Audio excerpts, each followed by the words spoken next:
Gustavo Perendic, conocía muy bien a Alberto Nisman. Gustavo, gracias por atendernos. Buen día. Buenos días, Guillermo, ¿cómo estás? Bueno, apesadumbrado, seguimos con muchas dudas. Imaginamos la impresión, el terrible shock para ustedes que sí lo conocían muy bien, ¿no? Personalmente, Gustavo. No solo eso, el último intercambio es muy tenebroso porque en base del dictamen que él estaba por presentar 2 días antes de ser asesinado, yo escribí un artículo, la trilogía Nisman, lo subí a internet y esperaba que el artículo estuviera al alcance de todos para comentarle a él, que lo leyera y me dijera a mí, me diera su primer feedback de qué le parecía, y en esas horas es que me entero del asesinato. Estás evaluando todas las hipótesis, permitime a mí sin profesionalidad periodística resumirlas mejor. Un tipo en la cúspide de su carrera, un tipo siempre jovial, alegre, dinámico, que tenía todo el futuro por delante y lo sabía muy bien, que tenía planes a largo plazo fantásticos, que era un gran amigo, que nunca jamás en su vida manifestó tendencias a la depresión, ni mucho menos. 15 minutos antes de hacer la declaración más importante de su vida, que le iba a permitir cosechar los frutos de un trabajo denodado, profesional, que fue una verdadera página de gloria para la justicia argentina, inexplicablemente, misteriosamente, repentinamente se pega un tiro. La presidenta de la Nación, haciendo gala de una circunspección que la caracteriza, empezó a decir inmediatamente que se trata de un suicidio, nos daba clases de filosofía sobre qué puede pasar por el alma de un individuo que toma una decisión así. Y sin ánimo de competir con la gran tarea periodística que están haciendo, te digo, la sensatez indica que esto fue un asesinato y dejemos de hablar de suicidio, ni inducido ni no inducido. Nisman no se hubiera matado en ningún caso y los enemigos de Nisman son los que lo mataron, aquellos que no lo querían ver porque su función en la justicia argentina los denunciaba. A la cabeza está el Estado terrorista de Irán, que fue perfectamente demostrable cómo perpetró el atentado contra la AMIA en 1994. Y esto lo digo para aquellos que siguen insistiendo, ojalá algún día se sepa. El atentado a la AMIA se sabe todo. Los culpables no están presos porque están siendo protegidos por Irán. Pero gracias a Alberto Nisman sabemos con detalles, solo hay que ir a leerlo. A la gente que supone que no se sabe nada simplemente porque no toma el esfuerzo de tratar de verlo. Gustavo. Ese es el primer candidato. Y el otro término, perdóname, Guillermo, Sí. son los grupos que operan en Argentina, socios de Irán, que también temían porque Nisman revelara en qué medida estaban cercanos al gobierno. Te escucho. Gustavo, ¿cuándo fue el último contacto que tuviste con Alberto Nisman? Estuve con Alberto, cada vez que viajaba a Buenos Aires me encontraba con él a tomar un café. Esta vez fue hace un mes y medio, en que otra vez en un bar de Libertador, tuvimos un largo café en donde me contó más o menos hacia dónde apuntaba su investigación. En sus palabras los iba a meter en cana, se refería a la presidenta y a su canciller. Y después el contacto siguió como siempre, por email o por vías de redes sociales. Y fue unas horas antes que había recibido el material que él me mandaba que iba a presentar. Como te conté, el contacto fue hasta último momento, pero el personal había sido un mes antes. ¿En algún momento te comentó que temía por su vida? Mira, te soy sincero, la mayor parte de las veces que hablábamos del temor por su vida se lo decía yo a él, no él a mí. Le decía, mira, te estás metiendo en una caverna, los riesgos están aumentando cada vez más. Y siempre contestaba con alguna humorada. La verdad es que cuando tomamos un café venía acompañado por algún tipo de custodia, pero no despertaba mucha seguridad. Custodia que él también se iba a tomar un café probablemente. Eso yo también se lo señalaba y él me contestaba siempre medio juguetón. Y bueno, lo que hay, ¿qué creo que haga? No era un tipo de temer y yo creo que porque no se tomaba demasiado en serio que le pudiera ocurrir algo. Nunca lo vi realmente preocupado por su vida. En los últimos momentos, en los últimos contactos que has tenido, ¿él te dijo algo que tenía ganas de suicidarse o que estaba apesadumbrado? ¿Por qué me metí en esto? Ojalá termine pronto. ¿Te dijo algo? ¿Notaste algo? ¿Lo notaste bajoneado? Jamás era una personalidad que sigue adelante como un motor, que en ningún momento, no solamente me arrepiento de lo que hice, ni mucho menos, él era consciente de que estaba haciendo un servicio muy importante a la justicia argentina y era uno de los ingenuos que creía plenamente en el Estado de Derecho, en la justicia. Él creía con esta ingenuidad medio de idealismo adolescente que por vía del derecho él podía derrotar a la corrupción y podía derrotar al terrorismo. los que somos un poco más escépticos tratábamos de moderarlo en esto, Claro. pero él en ningún momento flaqueó ni cambió. Nada que ver con una personalidad Claro, claro. autodestructiva. Dominique Metzger quiere hacerte una pregunta, Gustavo. Gustavo, ¿cómo Bueno, te va? Buen día. Ayer teníamos una conversación muy interesante con la doctora Nercellas, que fue la abogada de la DAIA. Ella también, que había tenido varias conversaciones con el fiscal Nisman, nos dio un dato muy importante. Nos cuenta que 6 meses atrás aproximadamente, en una conversación con Nisman, él le hacía referencia a esta denuncia que iba a hacer a la presidenta, al canciller y a los demás imputados, pero dijo que iba a esperar a que terminara el mandato. La sorpresa fue que lo hizo antes. ¿Vos tenés alguna información de por qué tomó esta decisión? Primero, si vos sabías de esta denuncia, pero si tenías este dato que también iba a esperar a que terminara el mandato, ¿y por qué lo habría adelantado esta denuncia? no creo que sea así, y te digo te doy 2 o 3 datos que pueden ayudar a entender por qué no.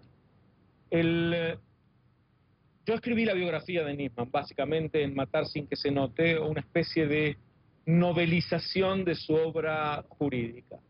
Y ahí todos los personajes de mi libro son personajes reales, aparecen con nombre y apellido.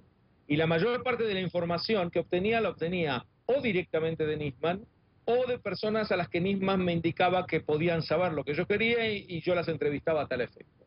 Esto se desprende del libro constantemente y aparecen, por lo tanto, las simpatías de Nisman, las antipatías de Nisman, a quién quería más y a quién quería menos.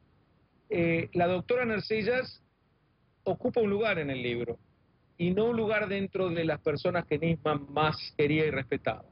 Por lo tanto, sin abundar en el detalle, me resulta muy llamativo que él vaya a hacer un tipo de confesión a una persona que no era amiga de él, por ponerlo en términos menores. Claro. Gustavo, cuando él te comentaba que tenía esta seria denuncia, acusando nada más y nada menos que a la presidenta Cristina Kirchner, él te dijo que tenía todo, que tenía todos los elementos, de hecho hay casi 1000 discos con escuchas, era una persona muy prolija, muy puntillosa, que tenía todo listo. Porque ahora resulta que el secretario general de la Presidencia, Aníbal Fernández, dice que ni él había escrito esta denuncia, que la estaba estudiando porque él no la había escrito. Hay un término que me enseñó Nisman y yo a partir de mi amistad con él lo usaba bastante a menudo, se lo transmitía a mis propios estudiantes. Es el término judicializable. Es decir, un hecho puede ser muy importante, puede ilustrar, pero si no es judicializable, léase, si vos no lo podés presentar en un tribunal con las pruebas suficientes para que un juez diga esto ocurrió, abandonalo. Él era un obsesivo de la judicialidad. No existe la posibilidad de que Nisman diga algo en su informe que no tenga 20 pruebas detrás, y coartadas y discos. Era un tipo muy eficiente en la tarea de fiscal. Así que no hacía falta que él me dijera cada vez que está preparando algo, y sabes, ahora tengo todas las pruebas, porque en todos los casos siempre tenía todas las pruebas, y cuando incluso yo me jugaba y decía, pero no será así algo, le tiraba, trataba de tirar una hilacha que a lo mejor él no había pensado, la respuesta era, pero esto no es judicializable, yo no puedo agregar un dato que no tiene suficiente valor como para ser probado en una corte. Esto te lo pueden decir aún los que no lo querían demasiado, pero Claro. sus colegas reafirmarían cuán serio era en su trabajo legal. El fiscal Nisman estuvo en A Dos Voces en Todo Noticias y se lo notó muy vehemente, muy firme. ¿Qué pasó con vos cuando te enteraste de la muerte de Nisman y cuando escuchabas a altísimos funcionarios del Poder Ejecutivo Nacional avalando la hipótesis de suicidio, pero fuertemente la avalaban? Decían, no hace falta ser muy genio, dijo el secretario general de la Presidencia, como para ver que aquí pudo haber habido un suicidio. ¿Qué sentías vos a la distancia, porque estás en Israel, cuando escuchabas este fuerte corset por el tema suicidio, lunes, martes? Esta batería de calumnias, querés decir. Yo cuando me enteré de lo que ocurrió, estaba partiendo desde España después de una gira de conferencias. Realmente estuve consternado en el vuelo, pero fue una especie de puñal adicional cuando me di cuenta de la campaña que se estaba orquestando, que consistía en o presentarlo como un desequilibrado, que abandona a su hija, que toma decisiones intempestivas, que actúa infantilmente, o presentarlo como un tipo que tiene serios conflictos internos y por eso estaba tan arrepentido de todo lo que hizo, pobrecito, que ni más ni menos que antes de la gran presentación de su vida se pegó un tiro. Un dolor inmenso. Y la primera vez lo escuché de una radio medio pequeña, porque después tuve una avalancha de llamados de radios y televisión. Pero alguien con ingenuidad me preguntaba, y sí, además que cómo se evalúa la posibilidad de suicidio, y yo lo corté inmediatamente. Le dije, nada que ver, pero nada que ver, pero nada que ver, ni inducido ni no inducido. Nisman no se suicidó, te lo puedo asegurar. Ahora, alguien va a decirme, te estás contradiciendo, Gustavo, decías que algo tiene que ser judicializable y ahora decís que estás seguro de que no hubo suicidio sin asesinato. Y respondo a esto. Posible es todo en este mundo. Si alguien me dice que lo mató justo un perro rabioso que pasaba por ahí, hay alguna posibilidad en 1.000.000. Pero hablemos de lo sensatamente probable. Y lo sensatamente probable es que el hombre en la cúspide de su carrera, que no tiene ninguna faceta en su temperamento que apunte hacia el suicidio, y cuando está por hacer revelaciones en las que pone en juego el poder de grupos que son muy poderosos, es mucho más sensato hablar de un asesinato que de un suicidio. Y yo no puedo encontrar a una chica violada y descuartizada en la calle y suponer que murió por un ataque de pulmón. Claro. Queda claro. Cuando nos enteramos de la muerte de Nisman, surgieron tantísimas preguntas. Y en un momento dice, bueno, si existiera la posibilidad de que Nisman fue asesinado, el lunes, comentando entre colegas, ¿me escuchás bien, Gustavo? Perfectamente. Sí. Comentaba entre colegas, si existe la posibilidad de que Nisman hubiera sido asesinado, esto es obra de un grupo muy sofisticado. Sin embargo, con el transcurso de los días, vemos que hay cuestiones muy groseras, hasta burdas. ¿Coincidís? Sí, yo no diría en el medio. Ni fue una operación grosera y burda, ni fue un grupo excesivamente sofisticado. Los que dieron la orden son probablemente sofisticados, pero imagínate que el mismo grupo que hizo el peor atentado de la historia argentina, que mató a 85 personas y dejó a centenares de heridos de por vida, puede perfectamente matar al fiscal, sobre todo si lo tiene como un hueso duro de roer a este fiscal durante mucho tiempo. Lo que la gente podría preguntarse en muchos casos es cómo no se lo asesinaron antes, porque intenciones de asesinarlo había, amenazas recibía él. No se las tomaba excesivamente en serio por su temperamento, te lo dije antes. Pero yo estaría en el medio, la operación en la cual no entro porque no soy un especialista en qué tipo de operación hicieron y no me interesa realmente si hubo una bala o 2 balas o si entraron por un pasillo a la ventana. No digo que no sea importante, pero no es mi tema. De lo que no me cabe absolutamente ninguna duda es que esto se trata de un asesinato y por eso la sensación de desánimo, de desazón, de indefensión que está sufriendo el pueblo argentino en su conjunto. Ahora retomamos esto, la parte humana, la familia de Nisman, porque deja hijos, deja pareja, deja amigos. La parte humana, Gustavo. Yo te puedo hablar de mí. No me gustaría meterme en temas familiares realmente. Primero porque no los conozco en profundidad y en segundo lugar porque me gusta cuidar la privacidad de la familia en este caso. A mí me hace un agujero terrible, me deja un hueco terrible. Era no solamente un gran amigo, sino un placer estar con él. Y te digo por qué. Porque te iluminaba con esa sensación de que todavía hay gente que cree en lo que hace. Hay tipos que se la juegan y creen en lo que hacen, y no hay demasiados en el país. Le pegaron un golpe duro a la Argentina. Nisman fue un patriota, dio su vida por la patria. Él creía en lo que estaba haciendo y nada lo iba a detener. Y con toda esta batería de calumnias que están agregando sobre su personalidad, no hacen más que acrecentar el dolor. Gustavo, te pregunto, ¿qué pasaba con el entorno? ¿Te comentaba algo de sus colaboradores, de sus fuentes? ¿Él tenía esa confianza? Porque mucho también se habla del entorno. No me tenía que comentar, yo lo conocía bastante bien porque iba a visitarlo muy a menudo a la UCI, entonces me daba cuenta del tipo de ambiente. Era un equipo profesional excelente.